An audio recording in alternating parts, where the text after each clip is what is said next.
Alrighty, guys. So, got a little bit of a review, a little bit of a rant. I've just watched this movie called Cold Souls, and I've got some thoughts about it. Okay, so one of my favorite movies of all time is Adaptation, and it's the pseudo sequel to Being John Malkovich by like Charlie Kaufman, and I really like that whole genre in particular of, or more like that subgenre of that sort of drama comedy, the like hyper meta character study inside the mind of the artist type of situation. Like Adaptation and Being John Malkovich, like Stranger Than Fiction, all of those types of movies I'm a huge fan of. And I just found like the first movie I've ever watched that like falls in that genre, but I did not really care for. That is this movie, Cold Souls. Now I specifically I went on like the internet and I looked up movies like Adaptation to see what else I could find, and I found this, and it was free on YouTube, which was perfect. And I think my overall take from it is it was at least a useful watch because it made me realize just why I like Adaptation and Being John Malkovich like so much. Okay, so quick synopsis. Paul Giamatti, he plays himself, like his own actor self, and he is playing Uncle Vanya from this like Chekhov play, or in this Chekhov play of the same name, like on Broadway. And he's getting like too attached to the character, so he puts his soul into soul storage through this new sci-fi sort of like MRI machine type of device. So he gets rid of his soul so that he can like separate himself from this character, and he starts acting again, and he's just like terrible, like even worse than he was before. So he gets a new soul. He gets the soul of like a Russian poet put inside of his body, and then he becomes good at acting again. He becomes good at Uncle Vanya. But then he wants his original soul back, and he can't get it though because it got wrapped up into this Russian mob soul trafficking business. Um, and like he meets this soul mule that like took his soul over. Then he goes over to Russia with her.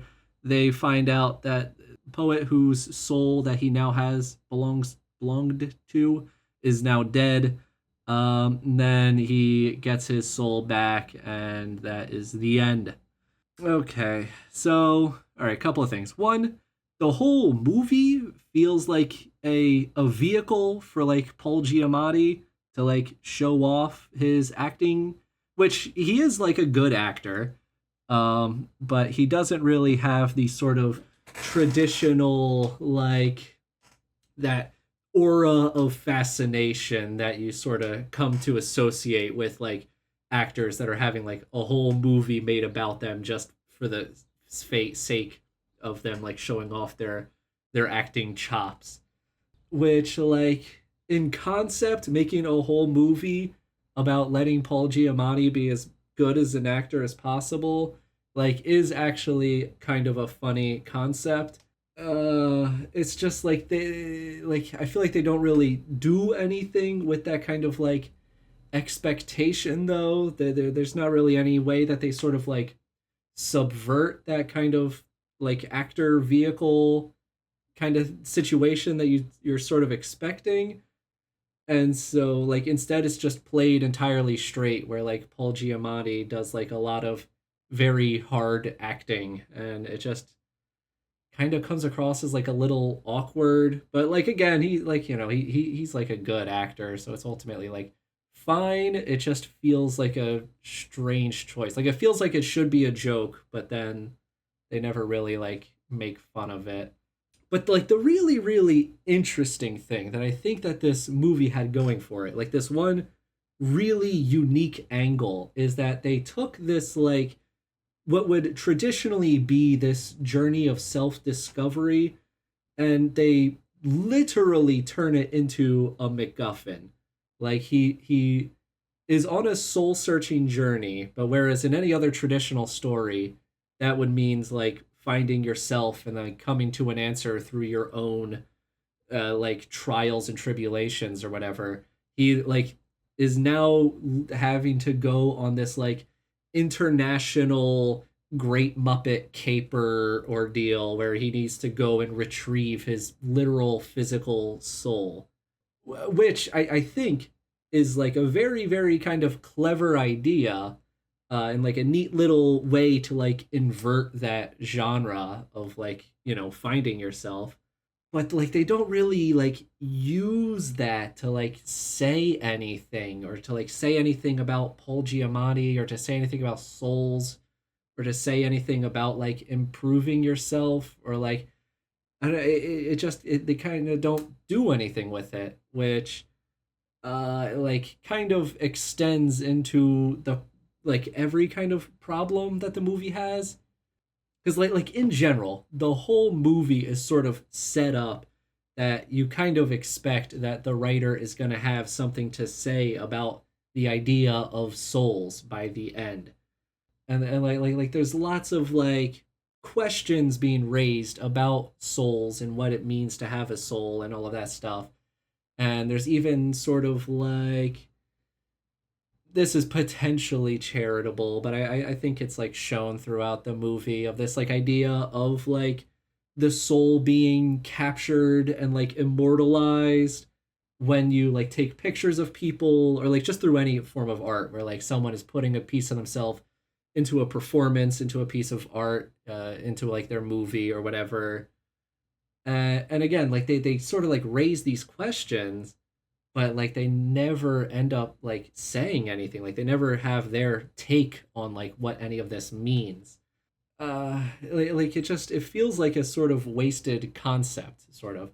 And okay. So when Paul Giamatti like loses his soul, basically like his personality changes is what the film actually shows about like what's different between someone with a soul and what someone without a soul is like. And when Paul Giamatti has a soul, he's very empathetic, he cares about other people, but he's very like existentially depressed.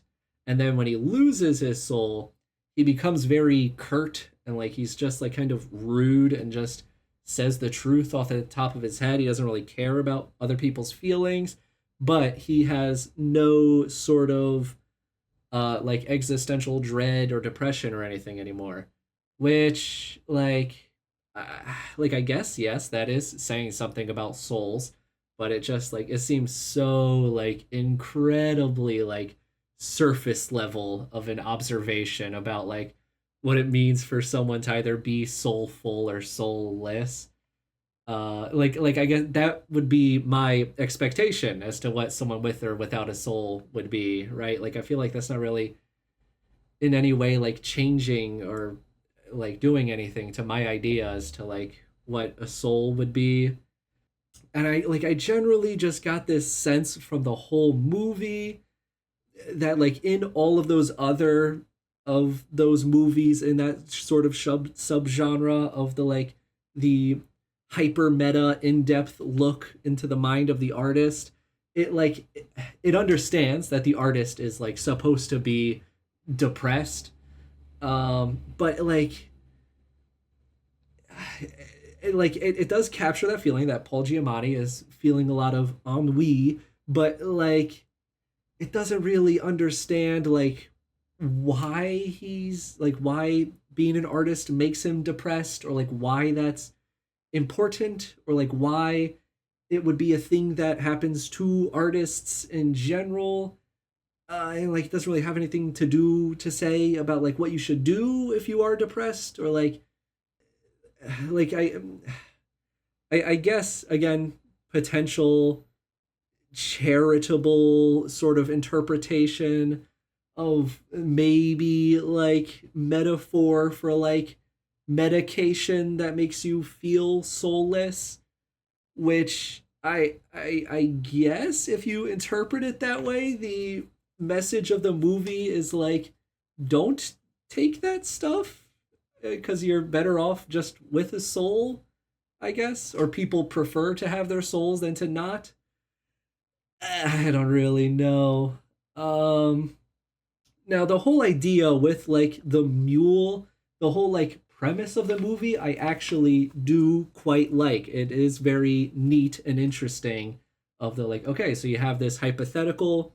What if the soul was like a literal physical thing, and you could like take it out of a person and be left with this little rock of like a soul that you can then put into other people and stuff. It's like, okay, well, that's very neat. Like, what would be the logical like conclusion of this? And it's like, okay, well, if the Americans have like the legitimate version of this business, then there's probably like an underground black market version of this business. And it's like, ooh, okay, that's cool.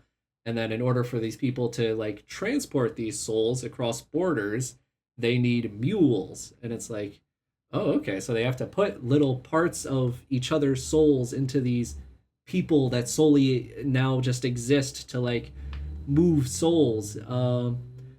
And that's really cool. And it's like, okay, so like what happens to that kind of person? Like what kind of person does that become?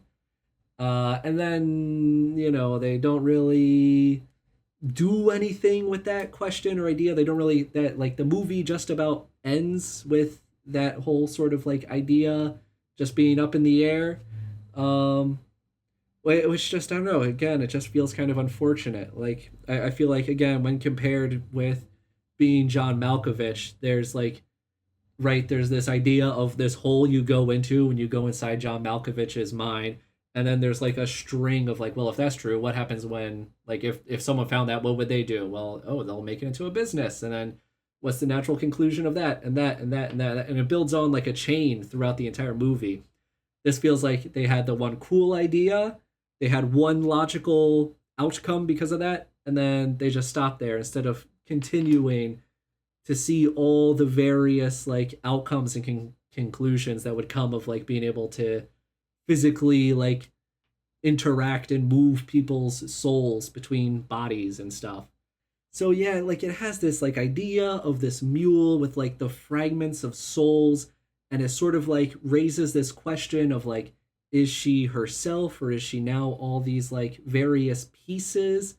But the question doesn't seem very like legit because right because now that you've made the souls literal measurable things that can now physically be interacted with, like there's an actual answer now that you can actually measure the number of remnants of the various fragments of souls that are in her system. Like now I know you as the creator of the world, like you have like a literal actual like objective answer. So like when you raise the question of like, is she herself or is she now all these different people? And it's like you just created a world where there's an actual yes or no like answer to that.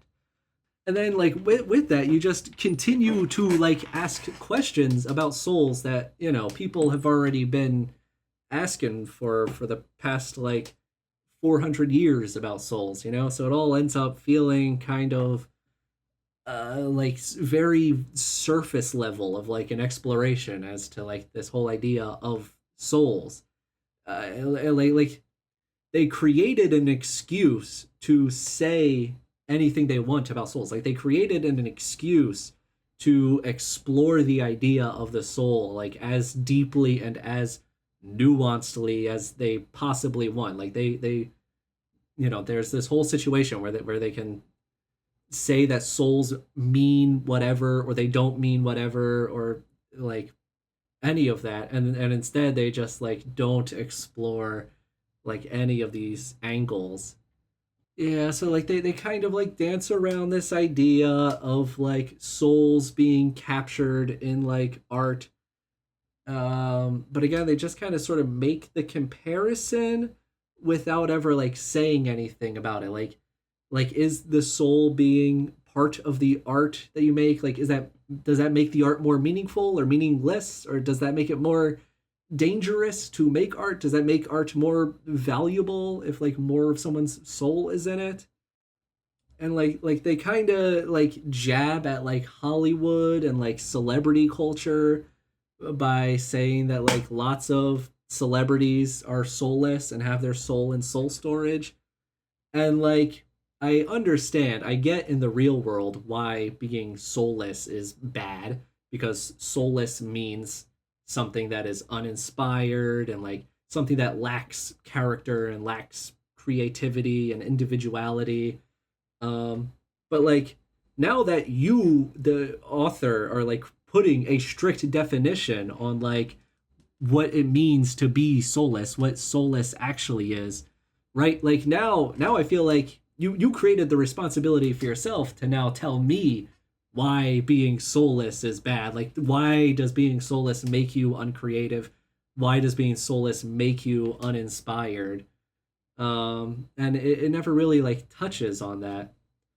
Now, here's where I like potentially betray my sort of inability to like accurately interpret art. But so there's a very art housey scene towards the end. He gets his soul back, but in order to like connect his soul and reassociate it with himself, he needs to look inside his own soul. So he puts on these special sci-fi goggles and he like walks into this like white void, and there's a lot of like surrealist imagery of like a boy and a pregnant mother, and it's like an old man, and then he sees like the boy running.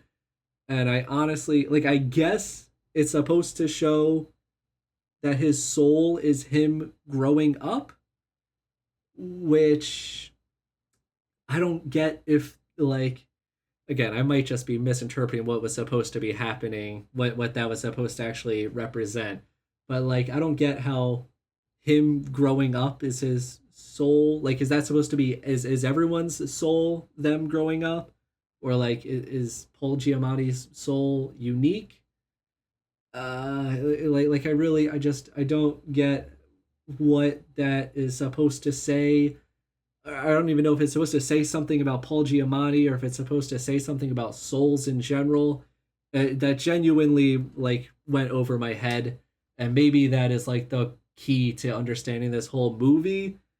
I really don't know. Um, just like kind of in general, I was like disappointed because I feel like those various angles that make a movie like this great, like all those facets that you really need, the like creativity, the curiosity, and especially like the vulnerability you need to have in order to make a movie like this.